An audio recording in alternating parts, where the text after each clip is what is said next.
எல்லாருக்கும் வணக்கம். Welcome back to our channel. நான் உங்களோட தீபா. இன்னைக்கு நம்ம சேனல்ல டொமேட்டோ சேர்வா ரொம்ப சிம்பிளா, அதே விதமா ரொம்ப டேஸ்டியா இருக்கக்கூடிய டொமேட்டோ சேர்வா எப்படி செய்யணும்னு இந்த வீடியோல பார்த்துலாம். வீடியோவை எங்கேயும் ஸ்கிப் பண்ணாம கடைசி வரை பார்த்துடுங்க. டொமேட்டோ சேர்வா உங்களுக்கு பரோட்டாக்கு மட்டுமா பிடிக்கும்? எனக்கு தோசைக்கும் பிடிக்கும், இட்லிக்கும் பிடிக்கும். ரொம்ப டேஸ்டியா இருக்கும். ஒரு முறை இந்த மாதிரி ட்ரை பண்ணி பாருங்க. உங்களுக்கும் எல்லாத்துக்குமே பிடிக்கும். சரி, ரொம்ப மொக்கடிக்கிறனோ அப்படி ஏதாச்சும் பட்டுச்சுன்னா கமெண்ட்ல சொல்லுங்க. கொஞ்சம் பேசுறது கம்மி பண்ணிக்கலாம். ஓகேங்களா? இப்போ நம்ம ப்ராசஸ்க்குள்ள போகலாம். ரொம்ப சிம்பிளான மெத்தடில் காமிக்கிறேன். வீடியோ ஃபுல்லாக பாருங்க. வீடியோ பிடிச்சிருந்தா ப்ளீஸ் லைக் பண்ணிடுங்க. அப்படியே நம்ம சேனல் இன்னும் சப்ஸ்கிரைப் பண்ணிக்கலையா? ப்ளீஸ் சப்ஸ்கிரைப் பண்ணிட்டு பக்கத்தில் பெல் ஐக்கானை ப்ரெஸ் பண்ணி வச்சுக்கோங்க. நம்ம இப்போ ஃபர்ஸ்ட்டு ப்ராசஸ்க்குள்ளே போகலாம். முதல்ல மிக்ஸி ஜார் எடுத்துக்கோங்க. அதில் ஒரு பாதி கப் அளவுக்கு தேங்காய் எடுத்துக்கோங்க. சின்ன சின்னதாக கட் பண்ணி சேர்த்துக்கோங்க. சீக்கிரமாக அரைச்சிடும். அதுக்கப்புறம் ஒரு ஸ்பூன் அளவுக்கு சோம்பு எடுத்துக்கோங்க. இதில் மெயினாக சோம்பு தான் மெயினான இன்க்ரீடியண்ட். அதுதான் ரொம்ப ஃப்ளேவர்ஃபுல்லாக இருக்கும். அதுக்கப்புறம் ஒரு 4-5 முந்திரி எடுத்துக்கோங்க. இன்னும் ஜாஸ்தியாக சேர்த்தாலும் நல்லா தான் இருக்கும்.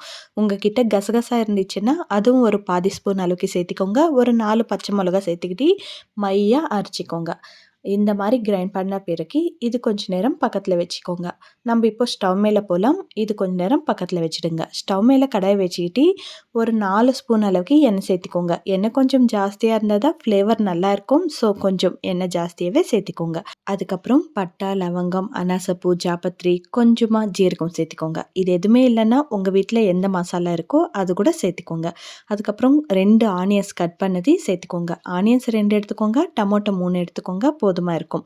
ஒரு 4 பேருக்கு இந்த மெஷர்மெண்ட் சரியாக இருக்கும். இன்னும் கொஞ்சம் ஜாஸ்தி தேவைப்பட்டுச்சுன்னா நீங்கள் ஆனியன்ஸும் டொமேட்டோஸும் இன்னும் கொஞ்சம் ஜாஸ்தி எடுத்துக்கணும். ஓகேங்களா? இப்போ கொஞ்சமாக மஞ்சள்தூள் சேர்த்துக்கோங்க. அதுக்கப்புறம் தேவையான அளவுக்கு உப்பு கூட சேர்த்துக்கிட்டு ஆனியன்ஸ் நல்லா வதக்கி விடுங்க. இது கூடவே இஞ்சி பூண்டு பேஸ்ட்டு 1 ஸ்பூன் அளவுக்கு சேர்த்துக்கிட்டு பச்சை வாடை போகிற மாதிரி ஃப்ரை பண்ணிக்கோங்க. இஞ்சி பூண்டு பேஸ்ட்டு சேர்த்துன பிறகு அடி பிடிக்கும். ஸோ நீங்கள் அப்பப்போ கலரிட்டே இருங்க. அடி பிடிக்காமல் நல்லா ஃப்ரை ஆகிடும்.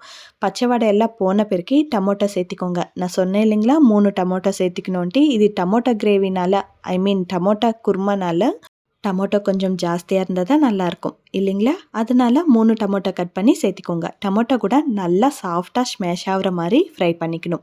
மூடி வச்சு குக் பண்ணிக்கோங்க. சீக்கிரமாக டொமேட்டோ ஸ்மேஷ் ஆகிடும். கொஞ்சம் கொஞ்சம் எட்டி பார்க்குது இல்லையா டொமேட்டோ, அதெல்லாம் கரண்டியில் ப்ரெஸ் பண்ணிங்கன்னா இன்னும் கொஞ்சம் சாஃப்ட் ஆகிடும். பாருங்கள், இஞ்சி பூண்டு பேஸ்ட்டு போட்டதுனால கொஞ்சம் அடி பிடிச்சிருக்கு. ஸோ பரவாயில்ல, அது கொஞ்சம் தண்ணி சேர்த்த பிறகு சரியாயிடும். உங்களுக்கும் அடி பிடிச்சிச்சுன்னா சும்மா அப்படி கலரை விட்டுடுங்க. தண்ணி சேர்த்துன பிறகு அதெல்லாம் நல்லா ஃப்ரீ ஆகிடும். அதனால நீங்கள் கவலைப்படாதீங்க. எண்ணெய்லாம் பிரிஞ்சு மேலே வருதா?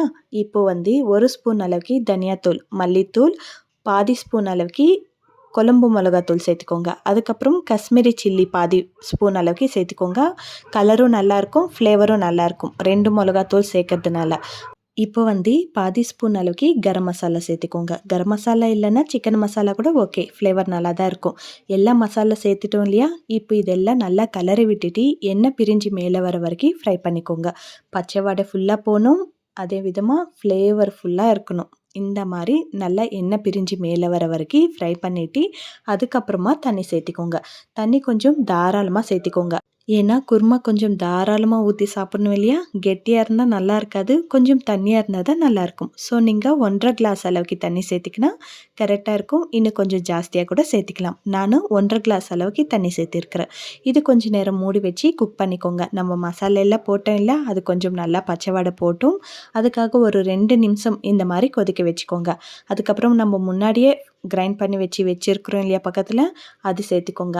அந்த பேஸ்ட்டு சேர்த்துக்கிட்டு ஒரு 2 நிமிஷம் குக் ஆனால் போதும். ஏன்னா தேங்காய் அதெல்லாம் ஜாஸ்தி குக் ஆனால் ஃப்ளேவர் போயிடும். ஸோ 2 நிமிஷம் குக் ஆனால் போதும். அதில் குழம்புல மிக்ஸ் ஆகிற மாதிரி குக் ஆனால் போதும். இதிலவே ஃபைனலாக நீங்கள் கொத்தமல்லி தூவிக்கோங்க. கொஞ்சமாக கறிவேப்பிலையும் தூவிக்கோங்க.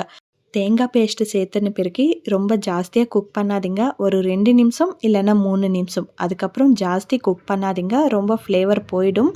ஸோ நீங்கள் சும்மா அப்படி லைட்டாக குழம்புல மிக்ஸ் ஆகிற மாதிரி குக் பண்ணிவிட்டு இறக்கிக்கோங்க. அவ்வளோதான். ரொம்ப சிம்பிளாக இருந்துச்சு இல்லையா? கண்டிப்பாக நீங்களும் ட்ரை பண்ணிவிட்டு எப்படி வந்துச்சுன்னு கமெண்ட்டில் சொல்வீங்க இல்லையா?